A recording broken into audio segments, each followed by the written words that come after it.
Steve Capell of Eve, a long way to get here, but the boat's in good shape, I gather. Yeah, the boat survived the journey from Australia very well, actually. Downwind almost all the way and no damage. But she's built to cross oceans, so that's why we bought her, to go around the world. And we're halfway around now. Very good. And Hobart's included in various enterprises for this boat as well? Well, Sydney Hobart, we've done 4 of them in this boat. We may not do another one because we're on our way around the world, and probably when we finish, it'll be time to pass the boat on to a new owner. But we'll get Fastnet, we'll get all the Rolex ones, Fastnet, Middle Sea Race, and probably the ARC and the Transpac. What does the Fastnet mean for you? Because we've got some fairly fruity conditions to start with. We love a strong wind on the nose, bash through the seas.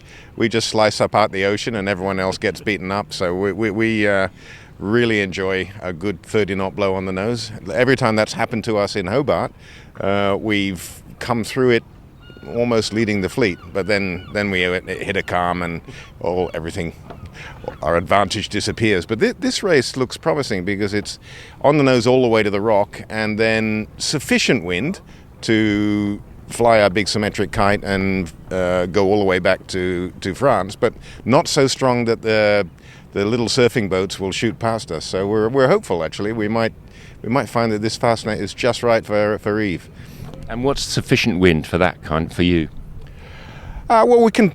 It's remarkably, given it's 40 tons, we can actually drift through in 2 or 3 knots of wind.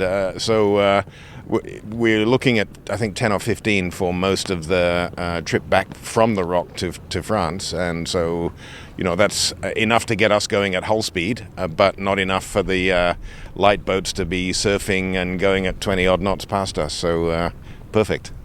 And you've obviously sailed her all the way here. You got additions to the crew or changes to the crew from the people who've been cruising it?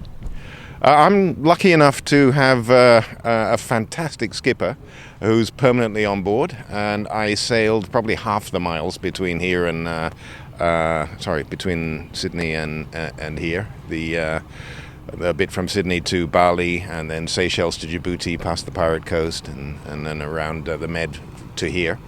But Ben, where is he? Yeah, there. Ben. Magnificent skipper. Very lucky to have him. Looks after the boat. And what's next after this? After this, back to the Med for a little bit of cruising around the Balearics, and then a winter of maintenance and stuff. And then next year will be East Med and Middle Sea Race and stuff like that. And then after that, Caribbean, and then up the east coast of US and Greenland and places like that, and then through the Pacific. And by the time you've finished all that and decided to pass the boat on, it'll have a very rich history. Indeed, yeah. Look, I think I'm the 4th owner. It's 40 years old now, and I think, anecdotally, I've spoken to some of the others. It's been around the world 3 times already, so she's stretched her legs. We just want to keep up that reputation. And swans really are an extraordinary breed, are they? Even at a personal level, my first Cows Weekly, my first boat was a swan. They really are enduring, aren't they? Yeah, well, I mean, they're made to a remarkable standard, right? I find that it's often the new stuff on the boat that I'm replacing, and the stuff that's 40 years old is just there, and it doesn't break. They build them to a spec, not a budget. I mean, they're old boats now, so you buy them at knockdown cost, but it's not what they cost to buy them, it's what it costs to run them.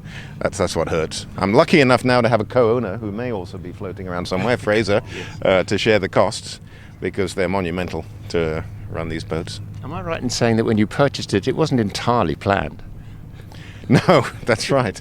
No, I had a 37-footer or something like that before this boat, and I thought, okay, my next mission when I sell my business is sail around the world, and I wanted something under 50 foot that I could manage myself.